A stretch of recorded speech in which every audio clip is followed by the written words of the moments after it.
बात उस समय की है जब आचार्य महाराज यहाँ पर चातुर्मास कर रहे थे। 95 का वह चातुर्मास था। हमने पहले कभी भी आचार्य महाराज का कभी दर्शन नहीं किया था और हम एक ऐसे दूर इलाके के बंदे थे जहाँ पर गुरु महाराज का शायद कभी बहुत रहना नहीं हुआ और कभी कोई पदार्पण नहीं हुआ।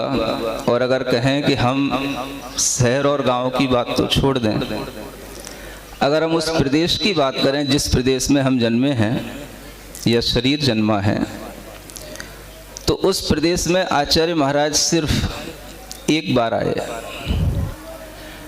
और उस प्रदेश में उनका पहला चतुर्मास 75 का उस प्रदेश में हुआ, फिरोजाबाद में। आप समझ गए होंगे हम किस प्रदेश की बात कर रहे हैं। संयोग की बात है कि इस देह का जन्म भी उसी समय का 75 का है जब आचार्य महाराज ने पहला चतुर्मास उस प्रदेश में किया था और इस देह का जन्म वहीं आसपास एक भोगांव है वहाँ पर हुआ था। आप सोच सकते हो कि हम उस समय पर क्या थे। आचार्य महाराज उस समय पर चातुर्मास करके गए। शायद मैं ये मानता हूँ कि उनके उस चातुर्मास की वरगड़ाओं का ये प्रभाव होगा कि हमने कभी आचार्य महाराज का दर्शन नहीं किया, केवल उनके चर्चे सुनते थे, बातें सुनने में आती थीं। आप जानते हैं वह उत्तर प्रदेश फिरोजाबाद के आसपास का एक ऐसा स्थान है जहां पास में ही सिरसागंज भी है और वहां पर पढ़ाई लिखाई का सारा कार्य वहीं हुआ। आसपास का इलाका इटावा भिंड का इलाका कहलाता है, एक चंबल का इलाका कहलाता है। वहाँ पर कभी कोई साधु संतों का ज़्यादा आवागमन नहीं होता और ऐसी स्थिति में जहाँ पर किसी भी तरह का धर्म का कोई वातावरण नहीं हो, वहाँ अचानक से मन में एक भाव उत्पन्न होना कि मैं जिनकी चर्चा सुनता रहता हूँ, मैं उनका कभी दर्शन कर पाऊं कि नहीं कर पाऊं, ऐसा मन में भाव आ जाना। और वह भाव आने के बाद में मन में विचार आना कि जिनके बारे में मैं सुनता हूं और क्या सुनता हूं, उस समय की बात बता रहा हूं, लोग आपस में चर्चा किया करते थे। अगर कहीं वर्तमान में तीर्थंकर जैसी चर्या को कहीं देखना है, तीर्थंकर स्वरूप का दर्शन करना है, तो बुंदेलखंड चले जाओ, वहां पर आचार्य विद्यासागर महाराज विराजमान। ऐसा सुना करता था। वो शब्द आज भी याद आते हैं। केवल उन शब्दों को सुनकर के मन में इतना श्रद्धा का भाव उत्पन्न हुआ कि शायद हम भी कभी ऐसे गुरु महाराज के दर्शन कर पाएं। लेकिन दर्शन करने के लिए बहुत कुछ और भी निमित्त आवश्यक होते हैं। ये तो उस बच्चे के मन के भाव हैं जो कभी 11वीं 12वीं में पढ़ रहा होगा और उसके मन में उस समय पर ये भाव आ रहे थे।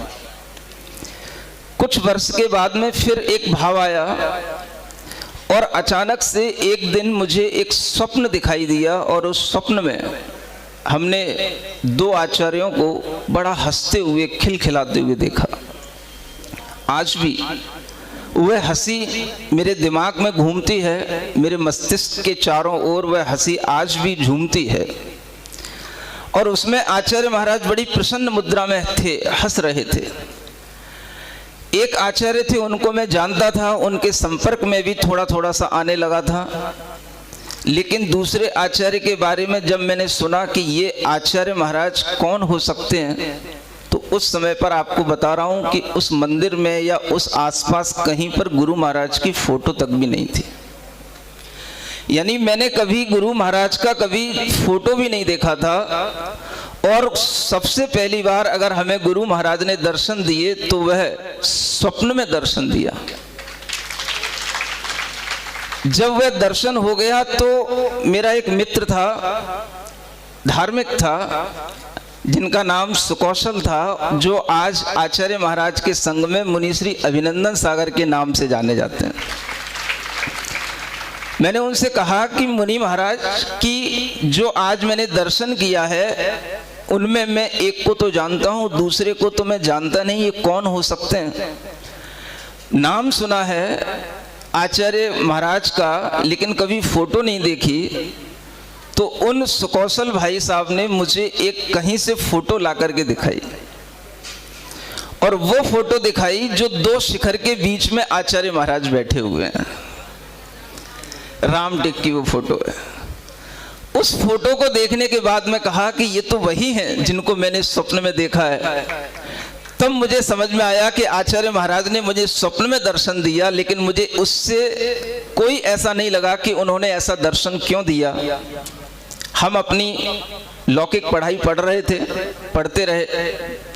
आईआईटी करने के लिए लखनऊ गए, वहां भी चले गए, लौट करके आए, सब कुछ चलता रहा। लेकिन उसी बीच में कुछ ना कुछ ऐसे प्रसंग बनते गए जो कहीं ना कहीं हृदय में कुछ दूसरी लाइन पर जाने के लिए प्रेरित करते रहे।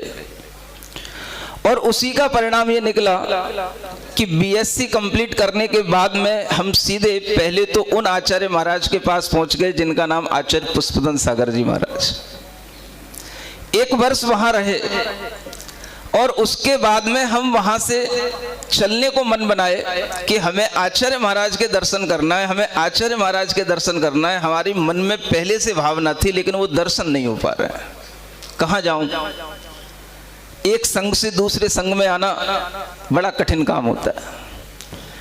और उस परिस्थिति में भी तरह तरह के बहाने बना करके कि मुझे बुंदेलखंड की यात्रा करना है, मुझे बुंदेलखंड के तीर्थों के दर्शन करना है, इस बहाने से वहां से निकले, दर्शन करने के लिए वहां से आए। और मन में भाव था कि मुझे एक बार आचार्य महाराज का दर्शन करना है।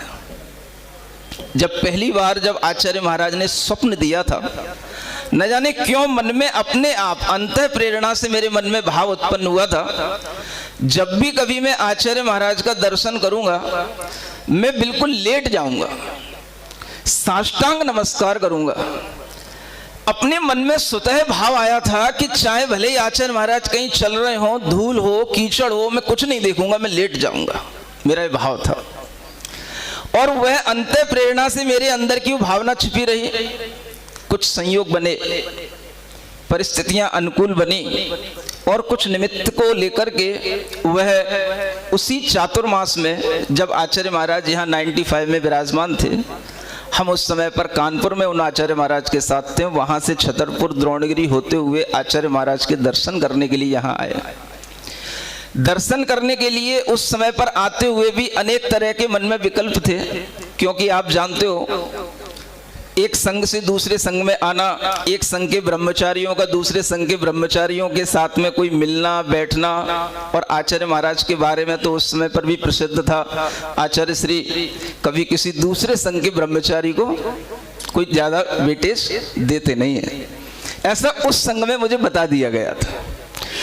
इस तरह की कुछ नेगेटिव फीलिंग्स के साथ भी हम वहां से चले थे, और ये सोच करके कि यहाँ हमें शायद कुछ नहीं मिलेगा, लेकिन मेरे मन की भावना है कि मुझे एक बार आचार्य महाराज का दर्शन करना है।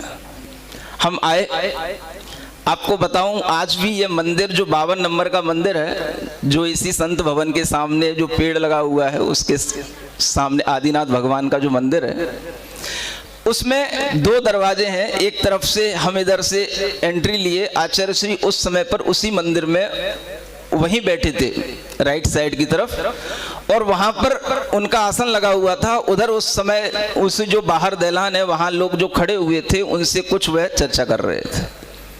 हमने एंट्री ली, और सीधे जो मन में भाव था कि जब पहली बार आचार्य महाराज का दर्शन करूंगा, साष्टांग नमस्कार करूंगा।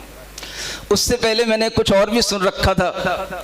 आचार्य श्री के संघ के जो ब्रह्मचारी होते हैं वो बड़े ही नियम और चर्या के पालन करने वाले होते हैं, बड़े स्ट्रिक्ट होते हैं। और ये भी सुन रखा था कि ब्रह्मचारी भी हमेशा उठते बैठते हुए पिच्छी आदि का प्रयोग करते हैं। तो हम बड़ी थोड़ी तैयारी के साथ में आए थे, और मन में भाव लेकर के आए थे कि हमसे कभी कोई गलती ना हो जाए कि आचार्य महाराज मुझे बिल्कुल इग्नोर कर दें। अब इस तरह की तैयारी के साथ में हम आए थे। उस समय पर चूंकि वैसे केसनोच नहीं होता, बाल बड़े बड़े रहते हैं, लेकिन हम इसलिए वहां पर केस लॉन्च करा करके आए थे कि ताकि आचार्य श्री को ऐसा ना लगे कि ये कहीं कोई बहुत शौकीन है या कहीं अच्छा इंप्रेशन पड़ना चाहिए, इसलिए वहां पर किसी दूसरे भैया से केस लॉन्च भी करा लिए थे। आपको बता रहा हूं मैं कितनी तैयारी के साथ आचार्य महाराज के दर्शन करने आया था। अंदर की बात बता रहा हूं।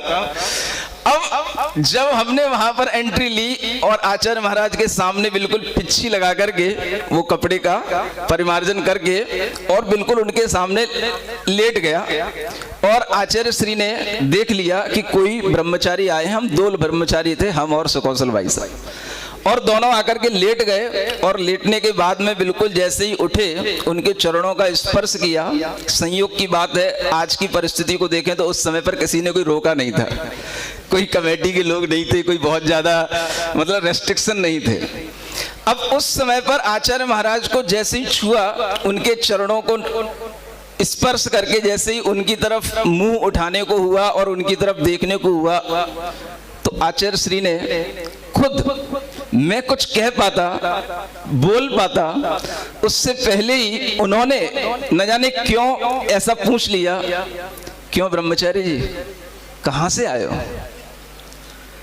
जैसे ही उन्होंने इतना पूछा, मेरे मन के अंदर जितने भी कुछ नेगेटिव थॉट्स चल रहे थे यहाँ के वातावरण को लेकर के और आचार्य महाराज को लेकर के, वो सब एकदम से धुल गए और मन ऐसा ग्लैड हो गया, बाग हो गया कि जैसे मुझे मालूम दुनिया की जन्नत मिल गई हो।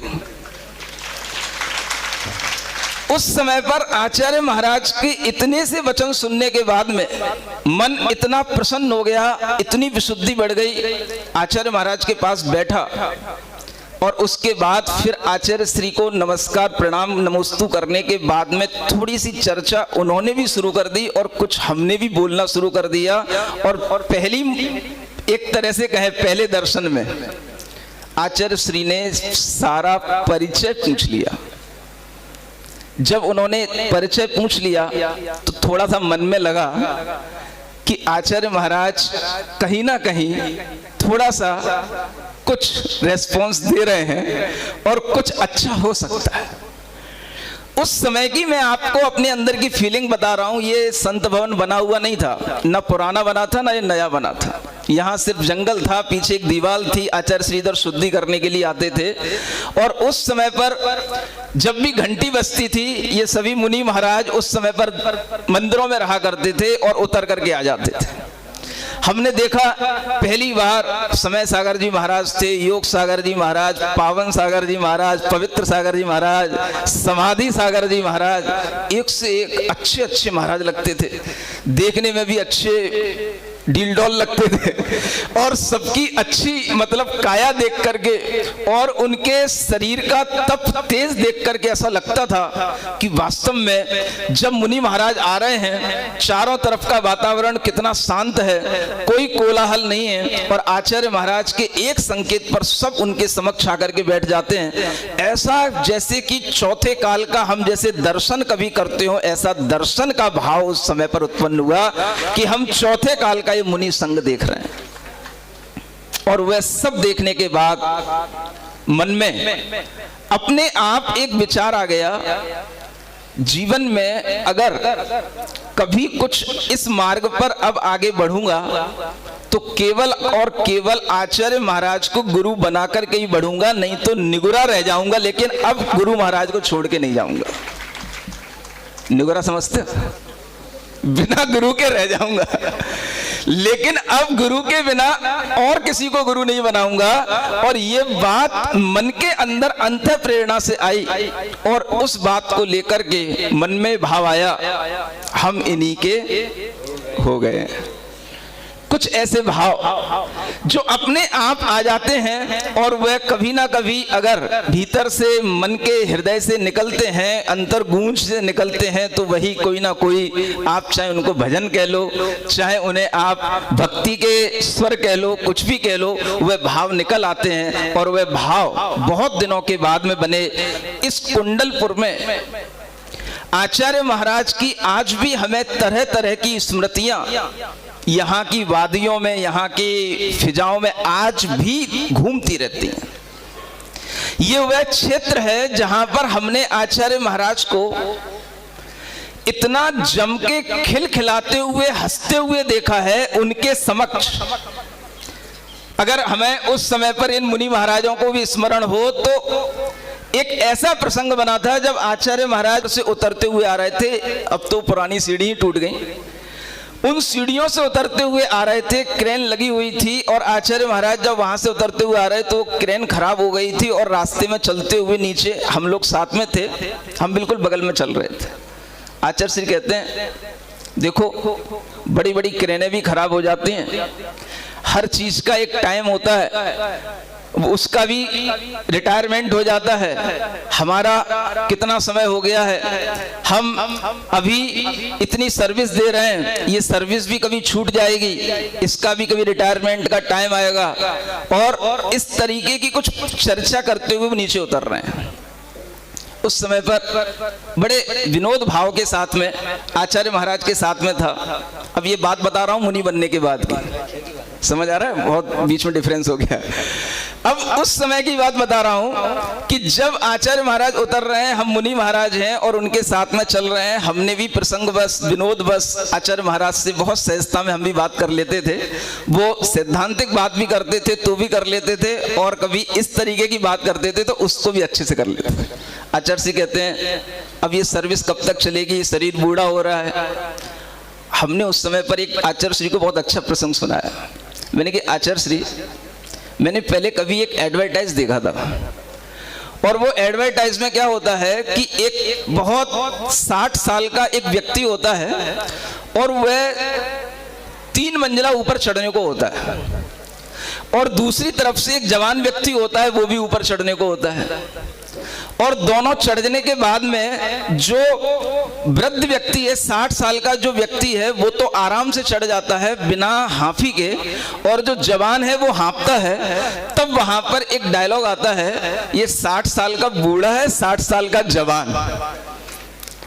आचार्य श्री ने जब ये शब्द सुना 60 साल का बूढ़ा या 60 साल का जवान, तो आचार्य श्री इतने खिलखिला के हंसे कि उस समय पर जो मुनि महाराज यहाँ पीछे जो पुराना संत भवन बना था, उनकी वो टिकरियों पे बैठे हुए थे, तो वो आवाज आई आचार्य श्री की हंसने की। और जब मैं अंदर आया तो लोग मुझसे पूछते हैं आज क्या हो गया, आचार्य श्री इतने क्यों हंस रहे थे?